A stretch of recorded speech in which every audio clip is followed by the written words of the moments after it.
Hello everyone, it's me, Serenity Star. Welcome back to my channel. Today I would like to read the next chapter of The Hobbit. It is chapter 17 and is called The Clouds Burst. Are you ready?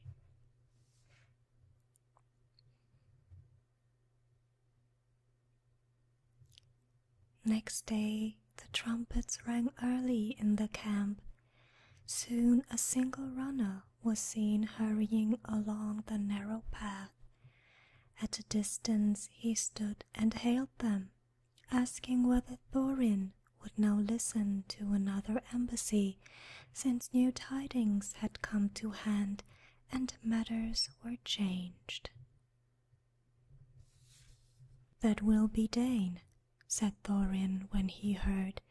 "They will have got wind of his coming. I thought that would alter their mood. Bid them come few in number and weaponless, and I will hear," he called to the messenger. About midday, the banners of the forest and the lake were seen to be borne forth again. A company of 20 was approaching. At the beginning of the narrow way, they laid aside sword and spear and came on towards the gate. Wondering, the dwarf saw that among them were both Bard and the Elven King, before whom an old man, wrapped in cloak and hood, bore a strong casket of iron-bound wood. "Hail, Thorin," said Bard. "Are you still of the same mind?" "My mind does not change with the rising and setting of a few suns," answered Thorin. "Did you come to ask me idle questions? Still the elf host has not departed as I bade. Till then you come in vain to bargain with me. Is there then nothing for which you would yield any of your gold? Nothing that you or your friends have to offer? What of the Arkenstone of Thrain?" said he, and at the same moment the old man opened the casket and held aloft the jewel. The light leapt from his hand, bright and white in the morning. Then Thorin was stricken dumb with amazement and confusion. No one spoke for a long while. Thorin at length broke the silence, and his voice was thick with wrath. "That stone was my father's and is mine," he said. "Why would I purchase my own?" But wonder overcame him, and he added, "But how came you by the heirloom of my house, if there is need to ask such a question of thieves?" "We are not thieves," Bard answered. "Your own we will give back in return for our own."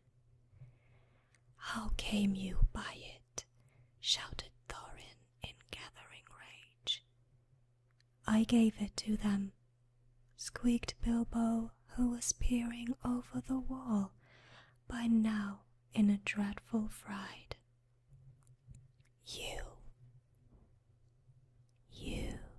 cried Thorin, turning upon him and grasping him with both hands.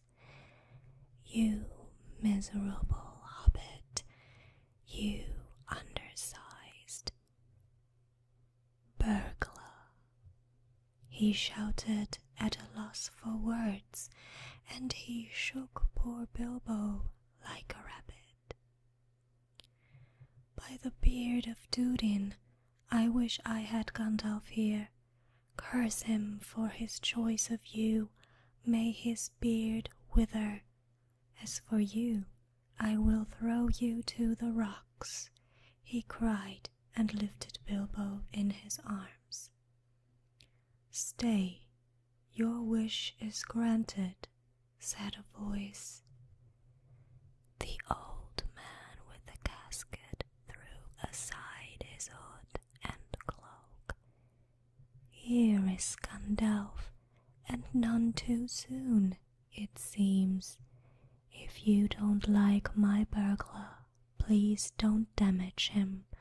Put him down and listen first to what he has to say.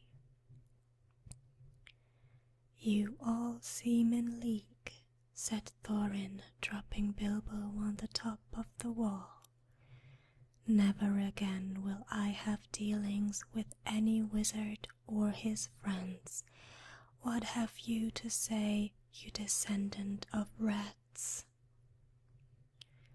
Dear me, said Bilbo. I am sure this is all very uncomfortable. You may remember saying that I might choose my own 14th share. Perhaps I took it too literally. I have been told that dwarves are sometimes politer in word than in deed. The time was all the same when you seemed to think that I had been of some service. Descendant of rats, indeed, is this all the service of you and your family?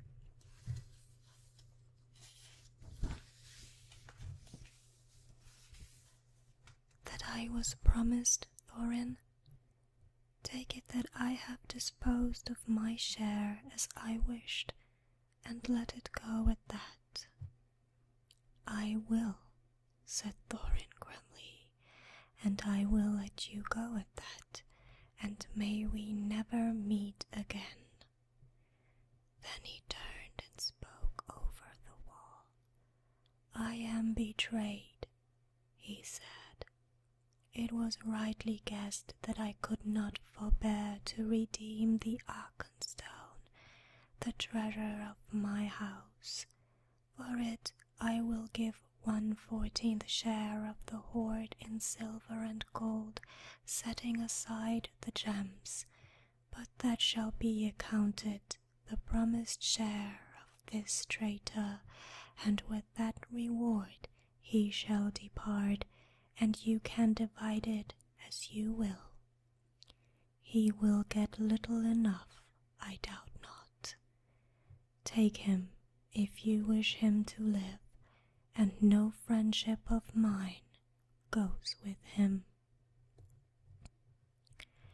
Get down now to your friends, he said to Bilbo, or I will throw you down.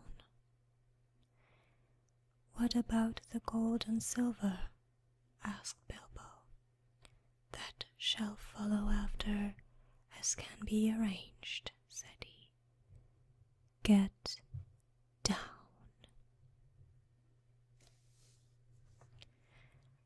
Until then we keep the stone, cried Bard. You are not making a very splendid figure as king under the mountain, said Gandalf, but things may change yet. They may indeed, said Thorin, and already so strong was the bewilderment of the treasure upon him, he was pondering whether by the help of Dain he might not recapture the Arkenstone and withhold the share of the reward. And so Bilbo was swung down from the wall and departed with nothing for all his trouble, except the armor which Thorin had given him already. More than one of the dwarves in their hearts felt shame and pity at his going. Farewell, he cried to them. We may meet again as friends. "Be off," called Thorin. "You have mail upon you which was made by my folk, and is too good for you. It cannot be pierced by arrows, but if you do not hasten, I will sting your miserable feet. So be swift." "Not so hasty," said Bard. "We will give you until tomorrow. At noon we will return and see if you have brought from the hoard the portion that is to be set against the stone. If that is done without deceit, then we will depart, and the elf host will go back to the forest. In the meanwhile, farewell." With that, they went back to the camp, but Thorin sent messengers by Roag, telling Dain of what had passed and bidding him come with wary speed.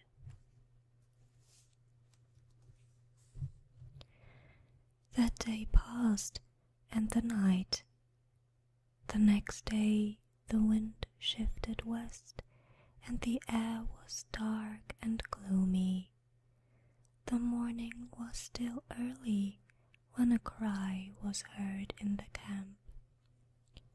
Runners came in to report that a host of dwarfs had appeared round the eastern spur of the mountain, and was now hastening to Dale. Dain had come. He had hurried on through the night, and so had come upon them sooner than they had expected. Each one of his folk was clad in a hauberk of steel mail that hung to his knees, and his legs were covered with hose of a fine and flexible metal mesh, the secret of whose making was possessed by Dain's people. The dwarves are exceedingly strong for their height, but most of these were strong even for dwarves. In battle they wielded heavy two-handed mattocks, but each of them had also a short broadsword at his side and a round shield slung at his back. Their beards were forked and plaited and thrust into their belts. Their caps were of iron, and they were shod with iron, and their faces were grim. Trumpets called men and elves to arms. Before long, the dwarves could be seen coming up the valley at a great pace. They halted between the river and the eastern spur, but a few held on their way, and crossing the river drew near the camp, and there they laid down their weapons and held up their hands in sign of peace. Bard went out to meet them, and with him went Bilbo. "We are sent from Dain, son of Nain," they said when questioned. "We are hastening to our kinsman in the mountain, since we learn that the kingdom of old is renewed. But who are you that sit in the plain as foes before defended walls?"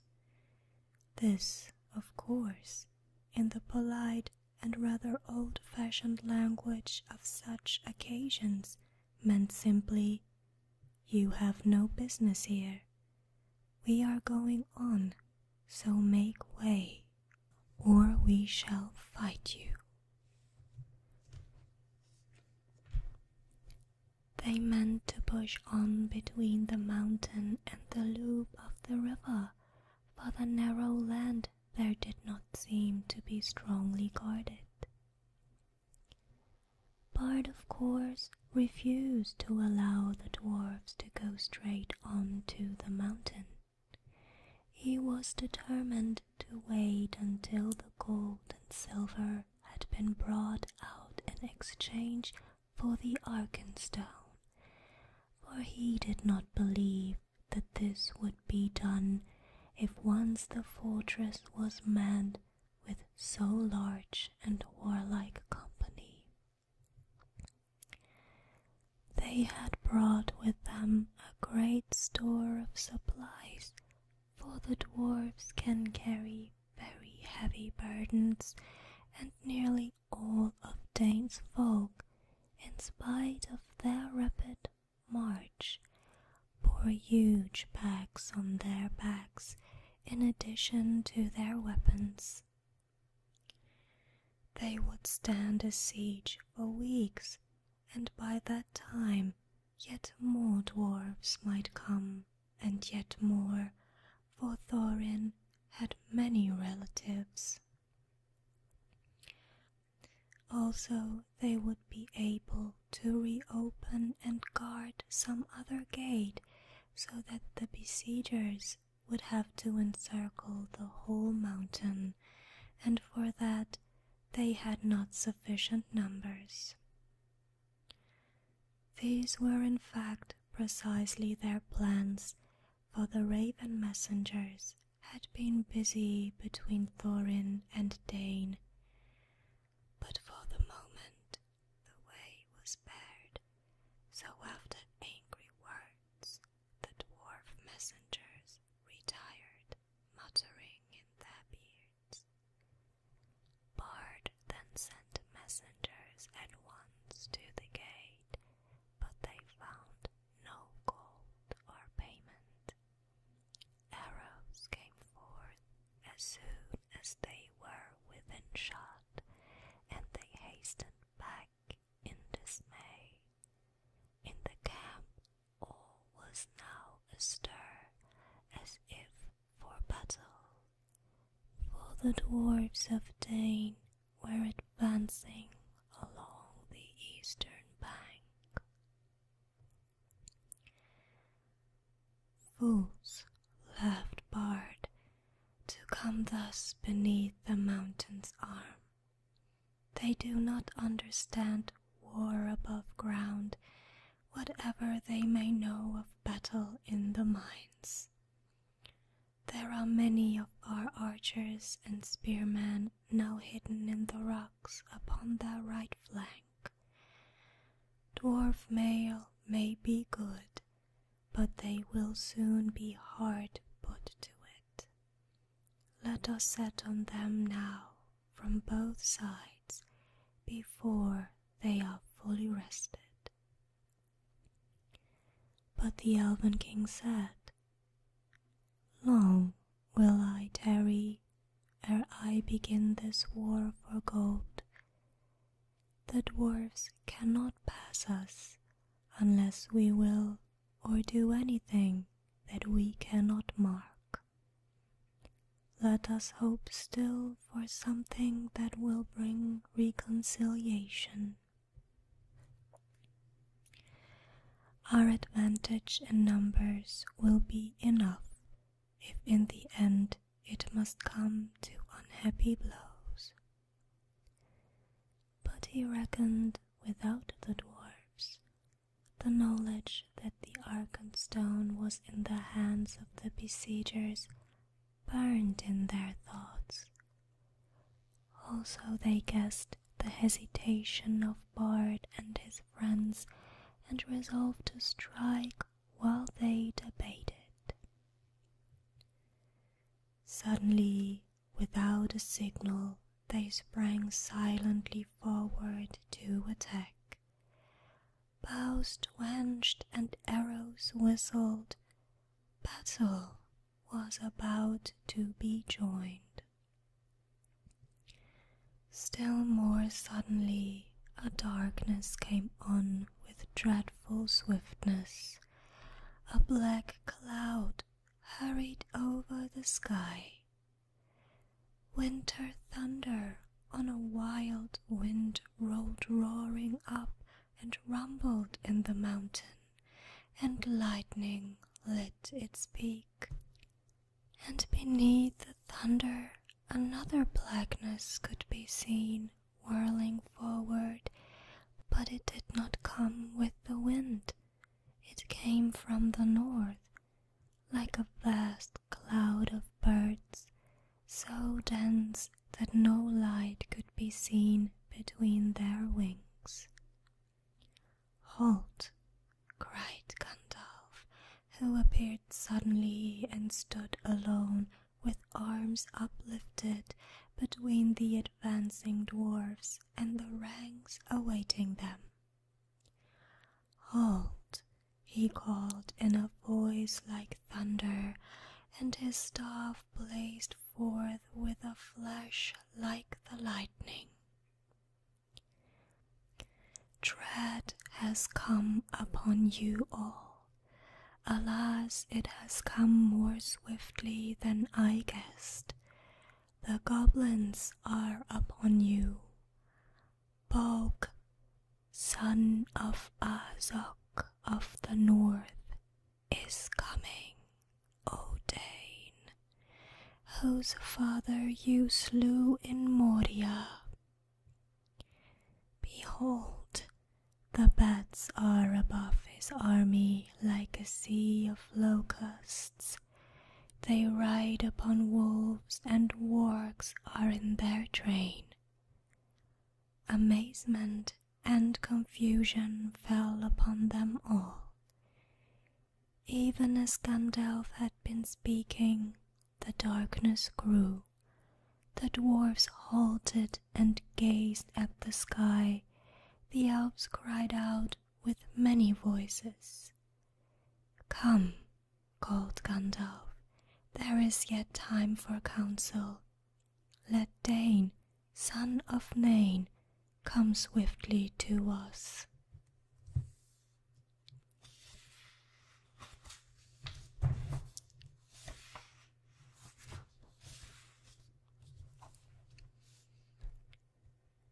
So began a battle that none had expected, and it was called the Battle of 5 Armies, and it was very terrible. Upon one side were the goblins and the wild wolves, and upon the other were elves and men and dwarves. This is how it fell out. Ever since the fall of the great goblin of the misty mountains, the hatred of their race for the dwarfs had been rekindled to fury. Messengers had passed to and fro between all their cities, colonies, and strongholds, for they resolved now to win the dominion of the north. Tidings they had gathered in secret ways, and in all the mountains there was a forging and an arming. Then they marched and gathered by hill and valley, going ever by tunnel or under dark, until around and beneath the great mountain, Gundabad of the north, where was their capital, a vast host was assembled, ready to sweep down in time of storm unawares upon the south. Then they learned of the death of Smaug, and joy was in their hearts, and they hastened night after night through the mountains, and came thus at last on a sudden from the north hard on the heels of Dain.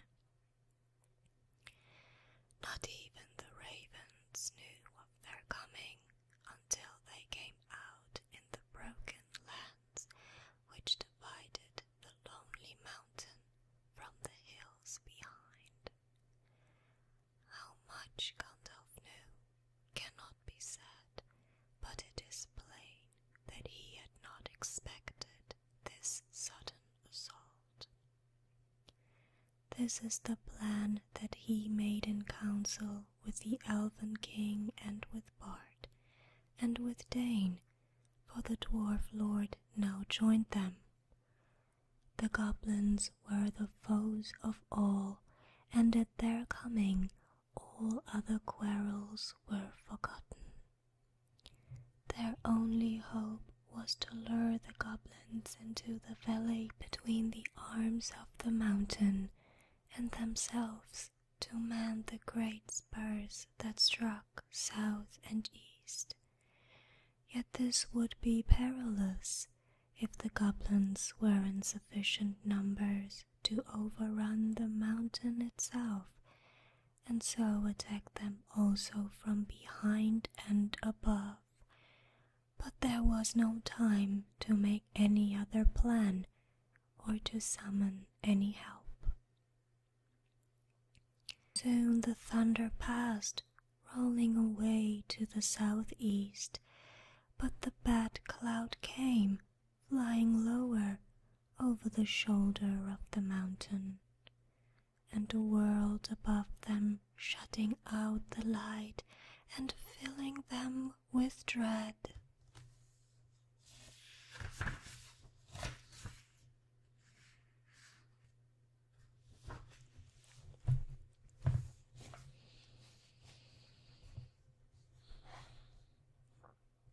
To the mountain, called Bard, to the mountain. Let us take our places while there is yet time.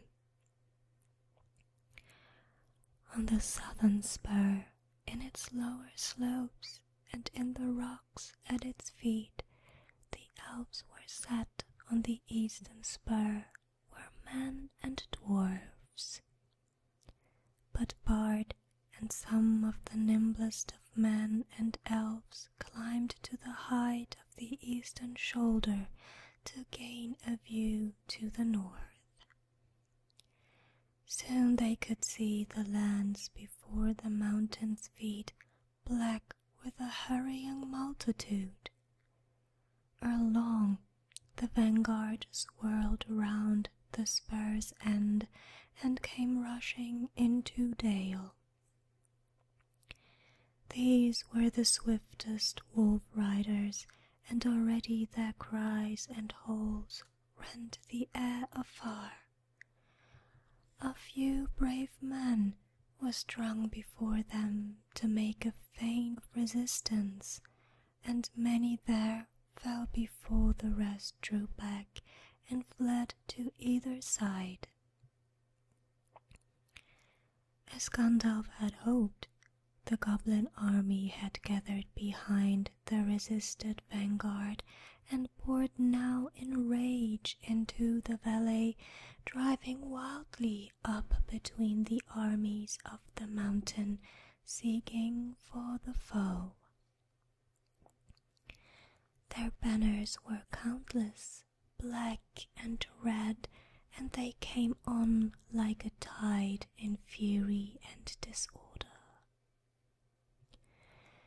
It was a terrible battle, the most dreadful of all Bilbo's experiences, and the one which at the time he hated most, which is to say, it was the one he was most proud of and most fond of recalling long afterwards, although he was quite unimportant in it. Actually, I may say, he put on his ring early in the business and vanished from sight, if not from all danger. A magic ring of that sort is not complete protection in a goblin charge, nor does it stop flying arrows and wild spears, but it does help in getting out of the way and it prevents your head from being specially chosen for a sweeping stroke by a goblin swordsman. The elves were the first to charge. Their hatred for the goblins is cold and bitter.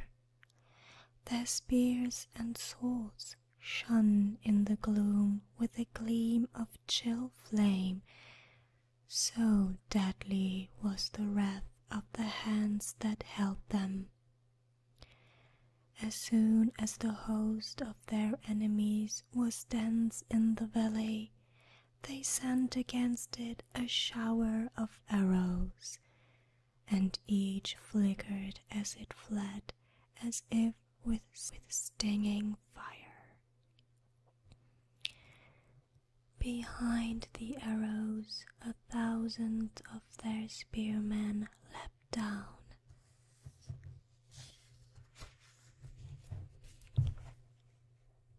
and charged.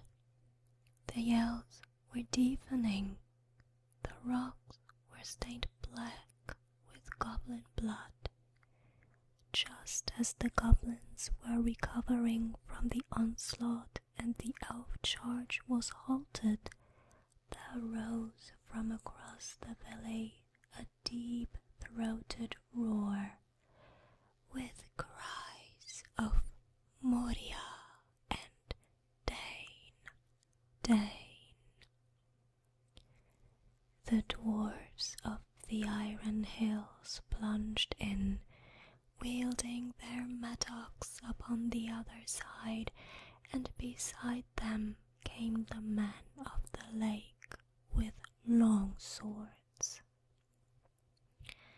Panic came upon the goblins, and even as they turned to meet this new attack, the elves charged again with renewed numbers. Already many of the goblins were flying back down the river to escape from the trap, and many of their own wolves were turning upon them and rending the dead and the wounded. Victory seemed at hand when a cry rang out on the heights above. Goblins had scaled the mountain from the other side, and already many were on the slopes above the gate, and others were streaming down recklessly, heedless of those that fell screaming from cliff and precipice, to attack the spurs from above. Each of these could be reached by paths that ran down from the main mass of the mountain in the center, and the defenders had too few to bar the way for long. Victory now vanished from hope. They had only stemmed the first onslaught of the black tide. Day drew on. The goblins gathered again in the valley. There a host of wargs came ravening, and with them came the bodyguard of Bolg, goblins of huge size with scimitars of steel. Soon actual darkness was coming into a stormy sky, while still the great bats swirled about the heads and ears of elves and men, or fastened vampire-like on the stricken. Now Bard was fighting to defend the eastern spur, and yet giving slowly back, and the elf lords were at bay about their king upon the southern arm. Near to the watch-post on Raven Hill, suddenly there was a great shout, and from the gate came a trumpet call. They had forgotten Thorin. Part of the wall, moved by levers, fell outward with a crash into the pool. Out leapt the king under the mountain, and his companions followed him. Hood and cloak were gone. They were in shining armor, and red light leapt from their eyes. In the gloom, the great dwarf gleamed like gold in a dying fire. Rocks were hurled down from on high by the goblins above, but they held on, leapt down to the fall's foot, and rushed forward to battle. Wolf and rider fell or fled before them. Thorin wielded his axe with mighty strokes, and nothing seemed to harm him. To me, elves and men, to me, O my kinsfolk, he cried, and his voice shook like a horn in the valley. Down, heedless of order, rushed all the dwarves of Dain to his help. Down too came many of the lake men, for Bard could not restrain them, and out upon the other side came many of the spearmen of the elves. Once again the goblins were stricken in the valley, and they were piled in heaps till Dale was dark and hideous with their corpses. The wargs were scattered, and Thorin drove right against the bodyguards of Bolg, but he could not pierce their ranks.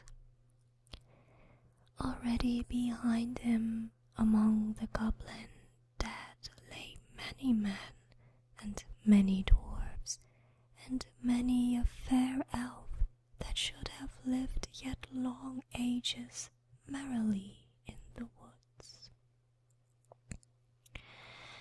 And as the valley widened, his onset grew ever slower. His numbers were too few. His flanks were unguarded. Soon the attackers were attacked, and they were forced into a great ring, facing every way, hemmed all about with goblins and wolves returning to the assault. The bodyguard of Bolg came howling against them, and drove in upon their ranks like waves upon cliffs of sand. Their friends could not help them, for the assault from the mountain was renewed with redoubled force, and upon either side men and elves were being slowly beaten down.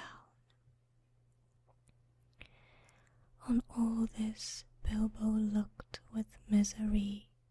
He had taken his stand on Ravenhill among the elves, partly because there was more chance of escape from that point, and partly, with the more Tookish part of his mind, because if he was going to be in a last desperate stand, he preferred on the whole to defend the Elven King.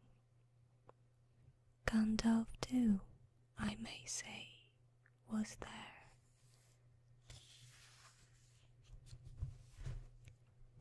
Sitting on the ground as if in deep thought, preparing, I suppose, some last blast of magic before the end. That did not seem far off. It will not be long now, thought Bilbo, before the goblins win the gate, and we are all slaughtered or driven down and captured. Really, it is enough to make one weep after all one has gone through. I would rather old Smaug had been left with all the wretched such a treasure than that these vile creatures should get it, and poor old Bumber, and Balin, and Filly, and Killy, and all the rest come to a bad end. And Bard too, and the Lake Men, and the merry elves. Misery me, I have heard songs of many battles, and I have always understood that defeat may be glorious. It seems very uncomfortable, not to say distressing. I wish I was well out of it.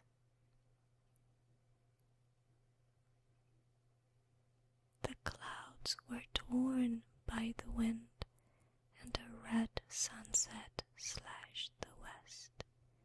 Seeing the sudden gleam in the gloom, Bilbo looked around.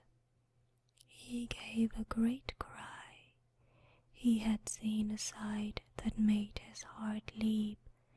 Dark shapes, small yet majestic against the distant glow. The eagles! The eagles! He shouted. The eagles are coming. Bilbo's eyes were seldom wrong.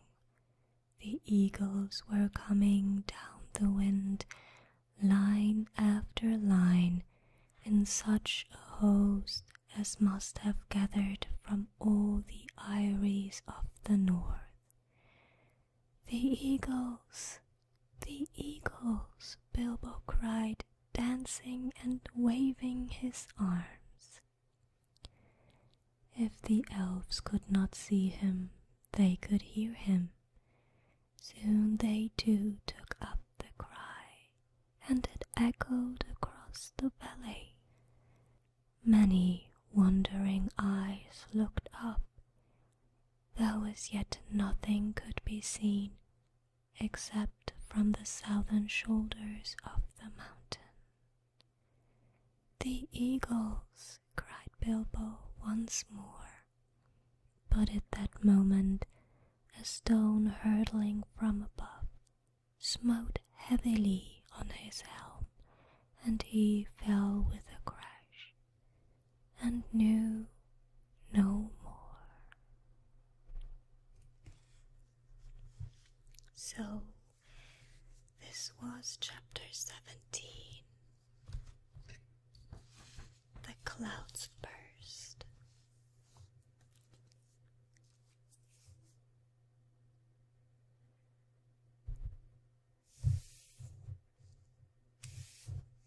What a surprising change in the story, don't you think? As always, I would like to remind you that if you wish to know what happened to Gandalf before he came back to the Lonely Mountain, after he left the company of the dwarves at the entrance of Mirkwood, I will put the link here of the last chapter of the Silmarillion, called Of the Rings of Power and the Third Age, that you can find information about the deeds of Gandalf in that time, and the deeds also of the White Council, which do not come into the tales of the Hobbit. Also, I would like to share something with you, something I found on YouTube, and it's just the most amazing thing ever. A group called Actors at Work made a wonderful movie called Born of Hope, about Aragorn's father, Arathorn, and the Dunedain of the North. And so if you are interested in learning more about Aragorn's past, how he came to Rivendell, for example, and why, highly suggest you to watch this movie because it's awesome. Okay? I will put the link of the movie in my inscription box, but you can also find it in my playlist, Summaries of the Silmarillion. There you can also find this movie. Okay, so I hope you enjoyed this reading.